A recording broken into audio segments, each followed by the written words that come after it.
Ako si Senayda Pancho, nakatira sa Kulintis, Cabanatuan, Isabela. Andito kami sa Banyo Energy Therapy.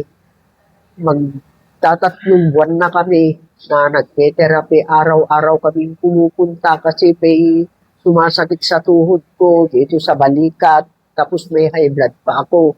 Nung magdadalawang buwan na kami, naramdaman ko na yung pagsakit ng tuhod ko nawala. Saka hindi na ako, hindi na kumikirot.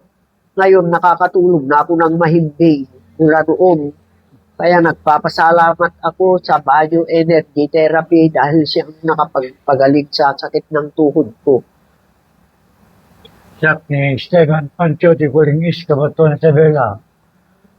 May kami therapy to'y vet. Bayo energy therapy. May panggap na di marikirip na di bagi. Madati sakap. Pipipikil, hindi ko mayamak masyado sa mga kabuhayan. Ngayon, wala na. At saka yung pagbabawas ko, 5 araw na hindi ko magbabawas.